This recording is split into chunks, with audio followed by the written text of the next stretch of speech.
미국엔 나스닥, 우리나라엔 코스닥이 있다면 뉴스쇼에는 뉴스닥이 있습니다. 뉴스쇼 증권시장 뉴스닥, 오늘은 현석 브라더스 나오시는 날이군요. 더불어민주당 전 부대변인이세요. 현근택 변호사 어서 오십시오. 네, 안녕하세요. 현근택입니다. 국민의힘 이준석 전 최고위원 어서 오십시오. 네, 안녕하십니까. 아니, 그 앞에 치킨 얘기 들으셨어요? 예, 예. 그거는 어떻게 되는 것 같습니까? 뭐 워낙 사실관계가 얽혀 있는 것 얽혀 같아가지고요. 있어가지고. 사실 그때 이제 처음에 125만 원어치인가요? 예, 그 치킨이 배달되었을 때 그때 치킨의 상태라는 것이 뭐 확인이 지금 안 되는 상황이니까 그러게 말입니다. 그게 이제 쟁점이 된 것 같습니다. 아주 뭐 저도 근데 물론 그 사실관계는 따져봐야 되는데요. 보통 상품을 반품하게 이더라도 전액 반품하는 거, 예를 들어 상태가 안 좋다 해도 예, 예.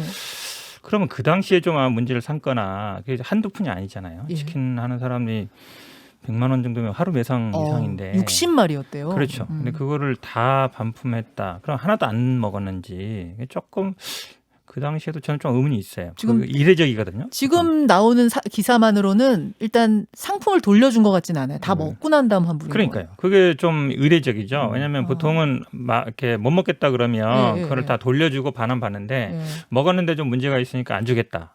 그거는 상식적이지 않죠. 제가 봤을 때. 아하. 예를 들어 거기서 이제 식중독이나 이런 것이 발생할 수도 있었다라고 얘기하는데 네. 그렇다면 뭐 군부대니까 진료 기록이 있다든지 그러면 모르겠으나 그게 아니라 단순히 뭐 맛이 없었다 이런 거 가지고 만약 진짜 전액 환불을 했다 그러면은 그건 또 문제 소지가 있죠. 지금 복통이 있는 사람이 있었다. 이제 그게 그 이유였던 기록이 거. 남아 있다면 또 그래 좀 다를 것 뭐 같습니다. 병원 간 기록이 있다거나 뭐 예, 이런 건 예. 모르는데 내부에서 약을 처방한 기록이라든지 이런 거 있다 하더라도.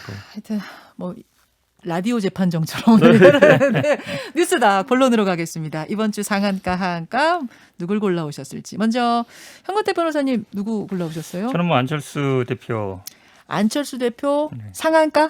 당연하죠. 지금 아마 모든 정치 뉴스에 아마 절반 이상은 안철수 대표 중심으로 돌아가고 있는 거죠. 틀었다 하면 나오세요. 요즘 안철수 대표 얼굴이. 자, 안철수 대표 상한가 잠시만 기다리시고요. 이준석 전 최고위원 저는 이낙연 대표. 상한가입니까 하한가입니까? 하한가죠. 이분 요즘 하락세입니다. 요즘. 아, 하한가입니까? 네. 하한가. 그러면 하한가부터 좀 풀어보죠. 네. 이낙연 대표 왜 하한가입니까?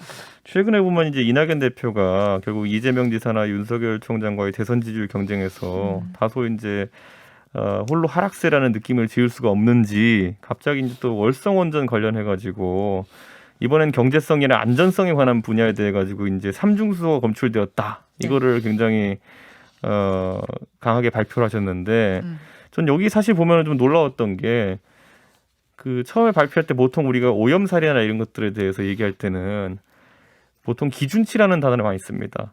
기준치의 몇 배 이상이 어디서 발견되었기 때문에 위험하다 이런 얘기를 하거든요. 네. 근데 이번에 이낙연 대표 발표할 때는 그런 표현이 없었어요. 나중에 이제 확인되는 보도로 인해 가지고 뭐 기준치 열 몇 배다 이렇게 나온 게 있는데 그 기준치에 대해서 저희 이제 국민의힘 측의 과방위 위원들이 체크를 해봤더니만은 그게 사실 원자력 발전소 안에 있는 공간에서 특정 지점에서 측정된 것이랑 밖에 배출될 때 기준치가 다른 것인데 이게 배출될 때 문제가 되는 것인데 어허. 왜 안에 있는 것에 대해 가지고 배출될 때 기준치에 열 몇 배로 적용했느냐. 과장한 것이다. 네, 과장한 것이고 사실 이거는 그 사실 대권 주자로 분류되고 또 여당의 대표 정도 되면은 예. 국민 건강권과 관련된 문제가 얼마나 국민에게 예민한지를 이제 알고 계실 텐데 예를 들어서 뭐 예전에 광우병 때도 보면요 사실 그것 때문에 국민 건강권이라는 게 엄청난 이제 그 사회 소요로 이제 발달하고 이러지 않았습니까? 그렇기 때문에 굉장히 조심스러웠어야 된다 이렇게 보는 것이고. 방사능에 대해 가지고 저희 기준치를 논할 것 같으면요. 네. 지금 뭐 지하철 타고 계신 분이 있으면 깜짝 놀라겠지만은 서울 지하철에서요. 예를 들어 라돈 측정을 해보잖아요. 네.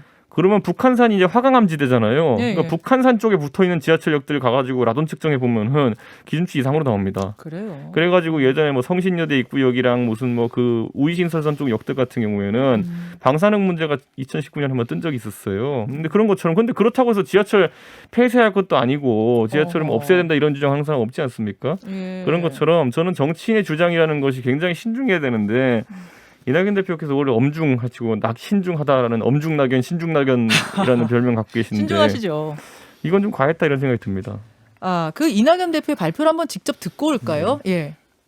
무엇보다 1년 넘게 월성원전을 감시해 놓고 사상 초유의 방사성 물질 유출을 확인하지 못한 감사원의 감사 결과는 납득하기 어렵습니다. 1년 동안 무엇을 감사했는지 매우 의아스럽습니다. 이낙연 대표를 비롯한 여러 여당 정치인들이 가짜 뉴스를 퍼뜨리고 있습니다. 바나나 6개, 멸치 1g 수준의 삼중 수소를 괴담으로 유포하여 원전 수사를 물타기 하려는 저급한 수술을 멈추어야 합니다. 예, 뒤에 두 분은 국민의힘 박성중 의원과 김영식 의원 목소리였는데 결국 지금 월성 원전 수사를 뭐 덮으려고 혹은 물타기 하려고 지금 이런 안전성 문제 제기하는 거 아니냐 이런 주장이 국민의힘 주장 같습니다. 현 변호사님. 저는 약간 오도하는 것 같아요. 왜냐하면 다 알고는 있습니다만 지난번에 감사원의 그 감사 결과는 경제성만 평가한 거였거든요. 예. 안전성 평가는 하지 않았어요. 아예 대상이 아니었다. 그렇죠. 물론 이제 그거는 아마 국회에서 안전성 문제는 평가하지 말라고 했기 때문이지만 아쉬움이 있죠, 당연히. 왜 그러냐면 우리가 원전 생각하면 네네. 경제성으로만 판단할 수 없죠, 당연히. 원전의 가장 중요한 부분은 안전 부분이거든요. 근데 그 두 개가 또 별개는 아니에요. 경제성을 따질 때 안전을 철저하게 보호된 상태에서 해야 되는 거거든요. 안전이 담보되지 않은 경제성 판단이 의미가 있겠어요? 원전에서? 의미가 없죠. 근데 지금 약간 잘못 얘기한 것 같은데요. 그러니까 그 배출 기준이라는 거는 원전 내가 따로 있고 원전 외에 따로 있는 게 아니에요. 당연히 그 원자로 내는 다르겠죠. 원자로 내는 당연히 뭐 물질이 많을 수밖에 없죠. 근데 이 지금 삼중수가 문제가 되는 거는 배출되어서는 안 될 곳에서 배출된 거란 말이에요. 원전 내기는 하지만 그 지하수 맨홀에서 발견된 거거든요. 당연히 그도 얘기 나왔죠. 뭐 10배라든지 17배라든지 기준치에. 근데 그게 원전 안에서는 그럼 다 배출도 되느냐? 그게 아니라는 거예요. 나오지 않을 곳에서 나오면 원전 안에서도 안 된다는 거거든요. 아, 원전 아니라고 할지라도 여기서 나와서는 안 되는데 그곳에서 당연하죠. 나왔더라. 거기 나오기 때문에 문제죠. 그럼 누출된다는 건데 그 누출의 원인을 지금 못 밝히고 있다는 거거든요. 지금 물론 예전에 뭐 누수돼서 공사를 했고 에폭시 한 게 열대는데 결국은 얘기하면 그 삼중 수소를 가두는 그 냉각수를 그 냉각시키는 데서 샜다는 거거든요. 근데 이런 문제는 어디서나 생겨요. 예전에 저도 이제 군에 있을 때 이런 사고가 있었는데 그 항공유를 저장하는 지하수가 있거든요. 완전히 밀폐시켜 놔요. 근데 예전에 기억나시죠? 어떤 게 있었냐면 비행기 그러니까 떴는데 갑자기 떨어졌어요. 왜 떨어졌냐 봤더니 지하수가 새서 항공유에 지하수가 섞여 들어간 거죠. 그러니까 항공기가 갑자기 엔진이 멈춘 거예요. 그만큼 이 지하수 관리라는 거는 철저하게 한다도 원인이 있는데 그때는 지하수 했다는 게 원인이 밝혀졌는데 이번에 이 원인이 안 밝혀진 거예요. 그런 문제가 있는 것이죠, 당연히. 그다음에 지금 자꾸 광역봉 괴담이나 아니면 지금 바나나 뭐 이거 얘기하는데요. 그걸로 설득이 되겠어요. 원전 주변에 사는 분들은 지난번에도 보도 나왔지만 원전 주변에 사는 분들은 항상 염려하는 게 원전에서 무슨 사고가 있지 않을까? 우리가 모르는 어떤 물질이 배출되지 않을까? 이게 항상 불안한 거거든요. 그럼 투명하게 이게 왜 사는지 이거를 원인을 먼저 분석하고 주민들한테 설명을 해야 되는데 그 정도는 괜찮다.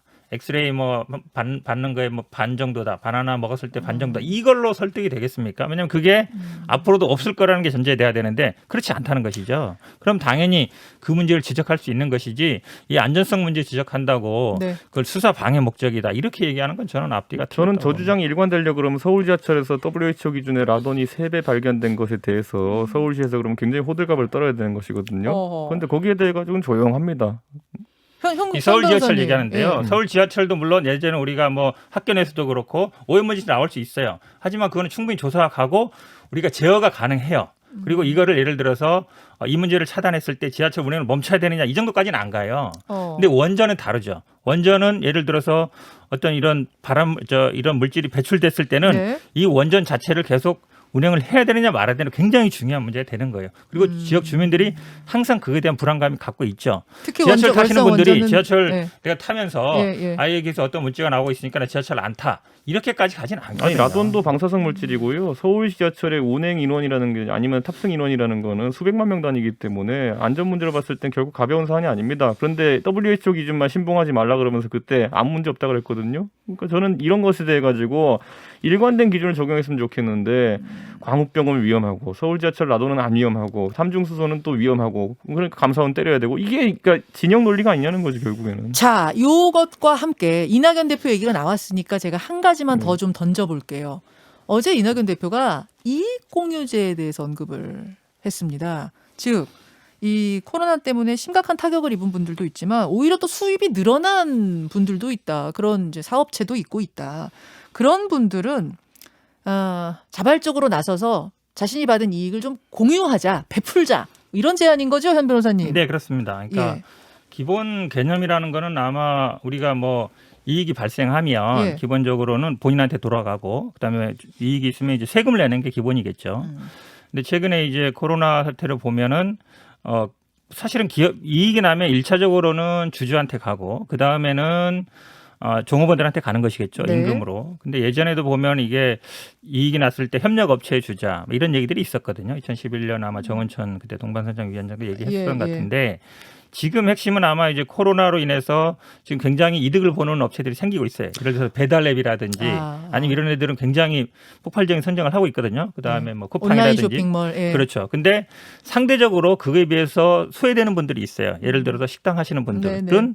수수료도 나가지만 또 장사도 안 되고 그다음에 우리가 이 온라인 마켓이 뜨면서 사실은 농수산물 직접 거래하는 소상공인들은 굉장히 타격이 가고 있거든요. 그러면 이거를 물론 지금 정의당이 얘기하는 것처럼 뭐 세금을 매기면 좋겠지만 세금이라는 거는 일시적으로 매기가 굉장히 어렵습니다. 지금 정의당에서는 한시적으로 뭐 5년간 몇 년간 이렇게 하자 그러는데 그러니까 정의당은 자발적 공유가 아니라 의무적 공유를 하자라는 이런 그렇죠. 주장인 거예요. 근데 세금이라는 건 한번 만들면요. 네. 이거를 없애기가 굉장히 어렵습니다. 아, 왜냐하면 대부분이 우리가 뭐 종부세도 계속 보수당에서는 없애자 그러면 없애지 못하는 게 왜냐하면 나가는 곳이 생겨요. 그러면 돈을 쓰는 사람들이 갑자기 쓰다가 안 쓸 수 없거든요. 예, 예. 그러면 저는 이 코로나 상황은 계속 갈 거라고 보지는 않아요. 그리고 지금 약간 어느 정도 일시적인 현상이라 본다 그러면 네. 어느 정도 이제 인센티브를 주는 방식으로 해서 약간 만드는 거죠. 그러면 약간 매칭이 되겠죠. 정부에서 당연히 기금을 될 것이고요. 그런 걸 통해서 지금 예를 들어 지금 뭐 배달 앱은 굉장히 돈을 벌고 있지만 예, 장사가 예. 안 되는 뭐 자영업자, 식당 하시는 분들한테 뭔가 도움을 줄 수 가도록 있는 하자. 거를 만들어 보자. 이런 게 큰 취지고 저는 뭐 이낙연 대표가 지난번 사면은 조금 실수라고 보는데 이거는 제가 보기에 굉장히 제기를 잘했다고 봐요. 지금 코로나 상황에서 양극화 문제, 이제 K자 모양의 어떤 양극화 문제는 전 세계적인 문제거든요. 네. 이거를 약간 해결해 보자. 그런 어떤 알겠습니다. 취지는 저는 굉장히 좋다고 이준석 봅니다. 최고위원. 정치인 중에요. 그 진단을 잘못하면은 그거는 아주 심각한 거고요. 그런 진단이야 보통 대부분 정확히 내놓습니다. 근데 해법에 대해 가지고 이제 아주 참신한 걸 내놔야 되는데 이 코로나 이익 공유제라는 게 도대체 누구에게 뺏어가지고 누구에게 주자는 건지가 명확하지 않습니다. 예를 들어 우리가 소위 말하는 아까 K자형 양극화라 그랬을 때 예, 예. 가진 자에서 이제 덜 가진 자로 이전이라고 한다면은 사실 그거는 더 광범위하게 하려면 정의당 얘기한 것처럼 조세 정책을 정비하는 것이 옳은 것일 테고요. 지금 얘기 나오는 거는 뭐 이익을 본 기업 또는 매출이 늘어난 기업들에 대해 가지고 뭐 특별하게 뭐 선의에 따라 가지고 돈을 이제 끌어내겠다는 네, 것인데. 기금 조성하자. 근데 그게 선이라는 게 이렇게 말씀드릴게요. 예를 들어 삼성그룹 같은 경우에는 최근 주가도 많이 오르고 했는데 네. 문재인 정부 출범한 뒤로부터 46개월 동안 총수가 지금 재판받고 있어요. 그다음에 이제 좀 있으면 결과가 나올 텐데 이 상황에서 46개월 동안 재판받는 총수한테 선의를 좀 베푸시죠라고 하는 것 자체가 단순히 선의로만 받아들일 수 있는 개념이겠느냐. 압박이다 이것은. 당연히 기업인들에게 이런 준조세 성격의 것들은 다 압박인 것이고 저는 예를 들어 배달앱이라든지 이런 것들이 지금 호황이라고 하는데 예. 배달앱 중에 중개앱이잖아요. 이제 보면 배달앱 민족 같은 것들은 예. 중개앱 같은 경우에는 지금 그러면 코로나가 끝나면은 이들 같은 경우에는 지금 기대하는 매출보다 또 적게 나올 수도 있거든요. 그러니까 저는 이건 일시적인 호황에 대해 가지고 어떻게 그런 어떤 돈을 받아낼 수 있는 기준을 만들겠느냐. 그럼 마스크 업체에서 돈 받아낼 것이냐. 뭐 여러 가지 이제 그 문제점이 될 수 있는 부분이 있거든요. 자, 요 부분 답변 일단 지금 들어볼까요? 이제 예, 뭐 압박 아니냐. 핵심적인 게 결국은 이제 선의가 아니라 강제 아니냐 네. 부분인데요. 지난번에 아마 이제 문재인 정부와 저는 아마 뭐 박근혜 정부, 이명박 정부에서 문제가 됐던 게 이런 거거든요. 결국은 뭔가 기부를 하거나 안 하면은 미르재단 같은 게 그거잖아요. 뭔가 비윤리익을 줄 것처럼 갔는데 그럴 것 같지는 않고요. 지금 또 더구나 문재인 정부 마지막 연도죠. 네. 마지막 연도기 때문에 뭐 어쨌든 정부의 이 어떤 다각적인 압박이라는 게 통할 건 아니다라고 보는. 근데 불이익을 주지는 않더라도 그냥 알아서 눈치 본다 그러잖아요. 네네. 알아서 눈치 보면서 이게 결국은 다 낼 수밖에 없지 않겠는 지금 기업 측은 그런 결국은 걱정하더라고요. 그게 결국은요 어떤 식으로 이제 인센티브를 제공하느냐는 것 같아요. 결국은 우리가 투자라든지 이런 데서도 보면은 인센티브를 제공하거든요. 세제 혜택 같은 걸 줍니다. 그리고 그거 했을 때 어느 정도 정부에서 투자를 하고 그런 식이 가는 건 저는 맞다고 봐요. 가장 중요한 부분도 저는 이 부분, 그러니까 자발성이라는 부분인데 네. 이게 결국은 기업한테도 이득이 돼야 돼요. 말씀처럼 불이익을 줄 것처럼 얘기해서는 안 된다는 거죠. 저게 그러니까 플러스 구체성이 있으려 인센티브를 주는 그러면은 방식이 돼야 된다. 인센티브를 준다는 게 아까 뭐 세제 혜택이란 이런 거라 그러는데 네. 뭐 삼성전자에 뭘 깎아주겠습니까? 부가세 깎아주겠습니까? 결국엔 법인세 깎아줘야 되는 얘기인데 그러면 본인들의 지금까지 논리를 다 이제 또 시건하는 거거든요. 지금까지 법인세는 올려야 된다. 삼성전자에게 최대한 많은 돈을 받아야 된다. 뭐 이런 것들이 민주당 주장이었는데 지금 와서 우리 정책이 협조하면은 세제 혜택을 주겠다. 그 세제라는 건 법인세거든요. 그러니까 저는 이거는 사실상 민주당에서 철학을 잘 세워야 되는 것이 저는 그렇다면은 만약에 이 논리대로 갈 거면은 네. 가진 자가 좀 양보해가지고 덜 가진 사람들에게 최대한 많은 이전 소득이 발생하게 한다라는 것이 네. 만약 목표가 된다 그러면은 네. 재난지원금 논란 같은 건 있을 필요도 없습니다. 그걸 선별 지급해가지고 최대한 어려운 분들에게 특히 그러면 이번에 아까 이득 본 기업들 얘기했는데 가장 피해 본 분들은 영업 제한 조치, 영업 중지 조치를 이제 당한 이제 자영업자들이거든요. 그렇죠. 그렇게 명쾌하게 얘기하면 돼요. 그러니까 재난지원금도 몰아주자 이렇게 얘기하면 되는 거거든요. 근데 그게 아니라 재난지원금은 또 왠지 이거는 표심이 달려 있으니까 전 국민한테 나눠서 조금씩 줘야 될 것 같고 그런데 돈은 또 이제 또 약간 말했듯이 이전을 시켜야 될 것 같고 이 두 가지 모순된 얘기를 동시에 하니까 어느 장단에 춤을 춰야 되는지 모르겠는 겁니다. 아까 원전도 그렇고 계속 일관성이라는 키워드를 오늘 네. 이준석 최고는 얘기하고 그 계시는데 두 가지가 배치되는 것처럼 얘기하는데 배치되는 건 아니에요. 저도 아마 지금 감염법 예방법상 손실보상 규정이 조금 약간 덜 돼 있어요. 그러니까 예를 들어 의료기관 같은 경우는 손실보상하게 돼 있는데 네. 자영업자들 같은 건 좀 약하거든요. 음. 보상 뭐 심의위원회 해야 되고 저는 그걸 보강할 필요 있다고 봐요. 분명히. 왜냐하면 국가 정책으로 인해서 영업을 못한 것이기 때문에 손실보상 들어가야 되는 것이고 네, 네. 그거는 물론 기준을 어떻게 세울 것이냐 문제가 있어요.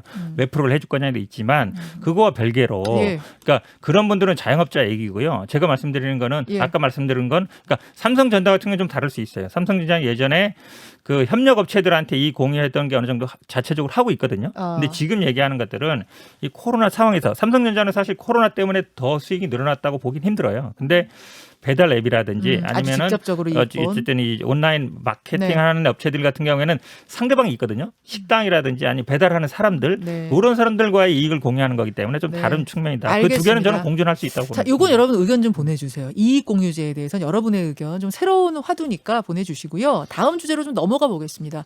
정치권 얘기입니다. 아까 상한가로 안철수 대표를 현 변호사님이 꼽아오셨죠? 네네. 예.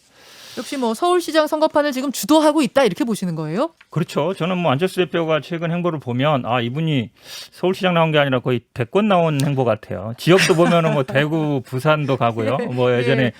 지금 어쨌든 국민의힘 외곽에 있거나 아니면 당내에 있는 사람들 두루 만나고 다니잖아요. 김동길 교수, 뭐 홍준표 전 대표도 만나고 반기문 총장도 만나고 그렇죠. 뭐 이현주 최근에 전 의원은 뭐 만날래다 안 만났다 그렇고 오세훈 전 시장도 뭐 그렇고요. 그러니까 이분이 생각하는 건 어쨌든 대권 행보잖아요, 지금. 네. 근데 이거는 당연히 제가 보기에는 포스트 김종인 세대를 주도하겠다는 거예요. 야권에 그렇죠. 보수 야권에 포스트 김종인을 내가 그 자리를 가져가겠다는 그러니까 행보. 김종인 비대위원장이 그렇게 반발하는 거죠. 그냥 서울시장 정도가 아니라 그렇죠. 왜냐하면 김종인 비대위원장도 예.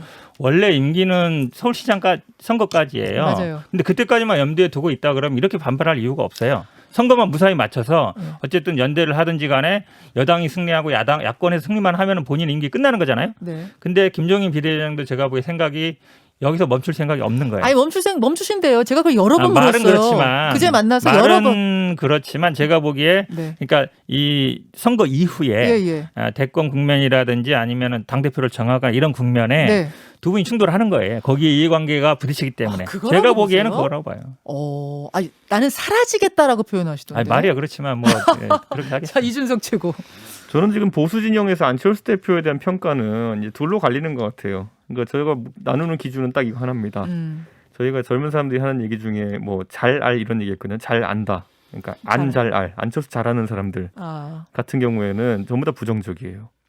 그래요. 김종인, 이상돈 다 그 안철수 대표랑 같이 일을 해본 분들이잖아요.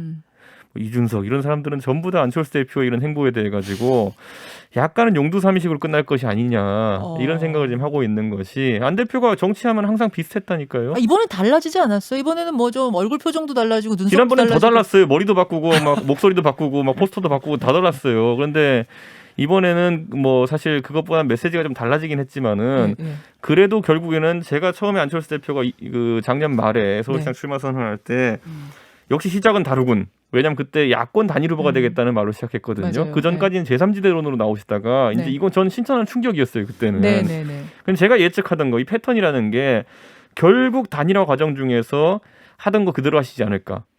나 아니면 안 돼. 아, 내가 나가면 이기고 네가 나면 진다. 이런 얘기를 또 하실 거라고 생각했거든요. 지금 그러고 있잖아요. 이거 외에는 없어요. 별 얘기가 단일화할 때 보면은.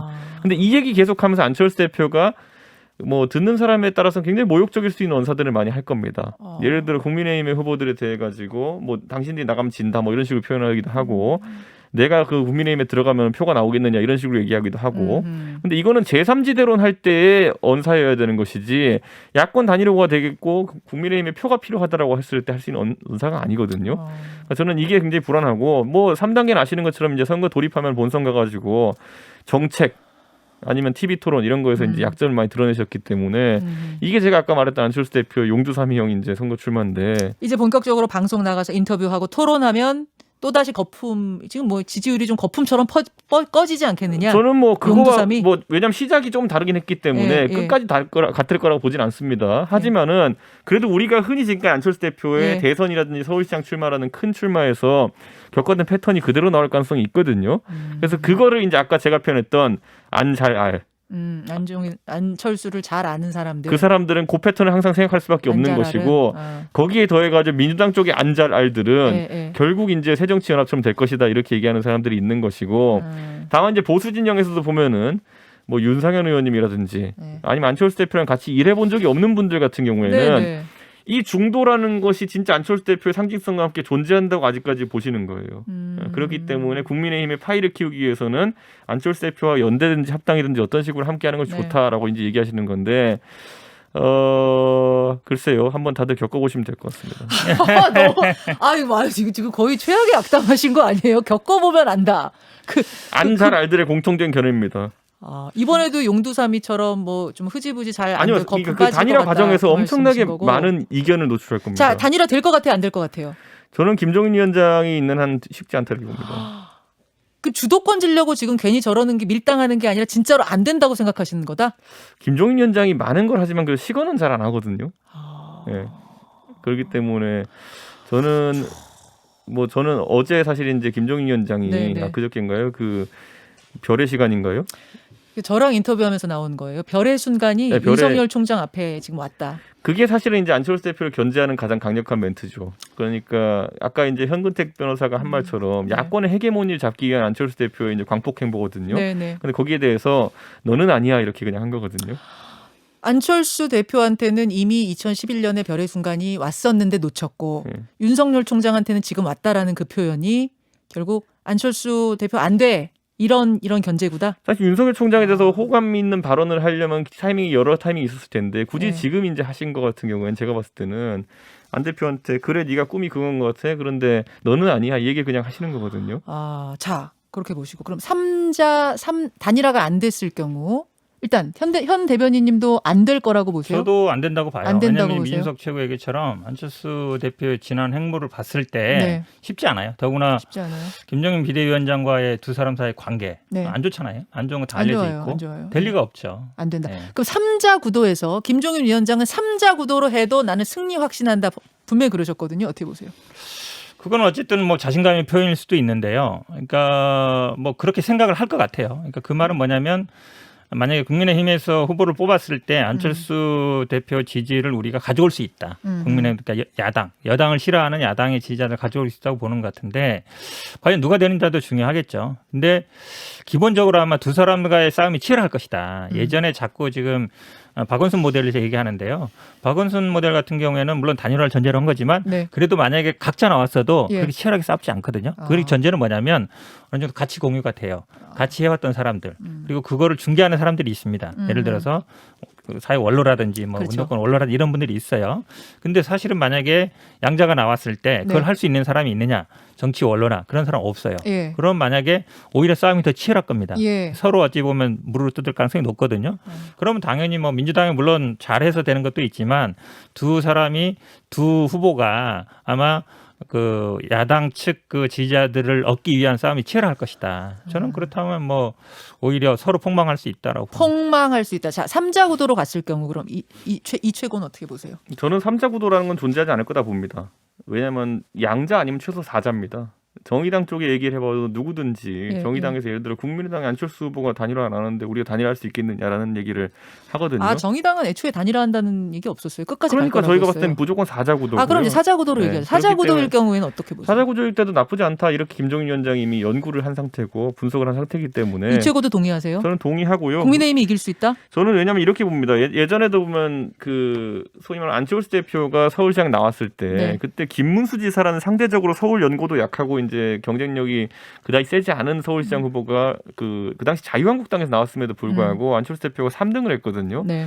그렇다면 안철수 대표의 어제는 대선 주자급이기 때문에 네. 고정 지지층은 있지만은 안철수 대표의 또 확장성이라는 것도 또 물음표를 던질 만한 곳이 있는 것이거든요. 아, 그렇기 때문에 이번에도 만약에 그렇게 간다면은 많은 국민들 안철수 후보가 3등할 것이라는 생각할 것이고 그러면은 표 쏠림 현상이 나올 수가 있습니다. 그렇기 때문에 저는 그 부분은 안철수 대표가 국민의힘과 같이 한 후보가 됐을 때와 예. 아닐 때 득표력 차이가 있다는 것을 본인도 인지할 필요가 있는 것이고 제가 한 가지만 인용하자면은 네. 1일부터 2일까지 윈지코리아 컨설팅에서 네. 그 아시아경제에서 1회에서 했던 여론조사를 보면은 거기서 박영선 대 오세훈 가상 대결에서 38.7 대 43.9, 5% 차이로 이제 오세훈 시장 이기는 걸로 네. 나왔고 안철수 대표가 박영선 장관을 상대로 37 대 47로 이기는 10% 이기는 결과가 나왔거든요. 네. 그러니까 이건 뭐냐면은 국민의힘 후보 중에서도요. 오세훈 시장 같은 경우에는 여당의 지금 유력 주자로 나오고 있는 박영선 장관을 이긴다고 나오고 있어요. 그것도 5% 정도로.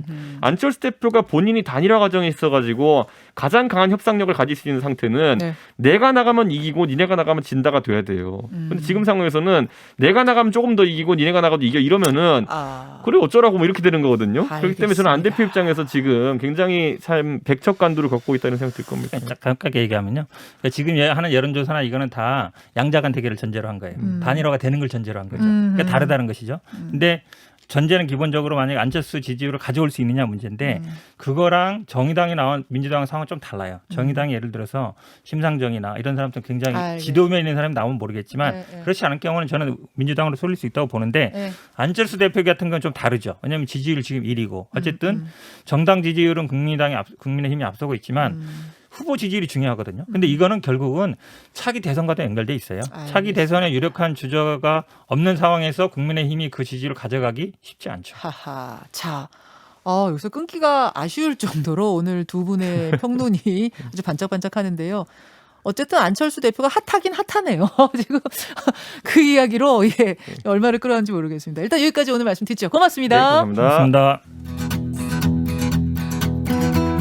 김현정의 뉴스쇼는 청취자 여러분의 참여로 이루어집니다. 트위터, 페이스북, 레인보우 게시판, 그리고 단문 50원, 장문 100원의 유료 문자 샵 1212, 우물정 1212 통해 참여하실 수 있습니다.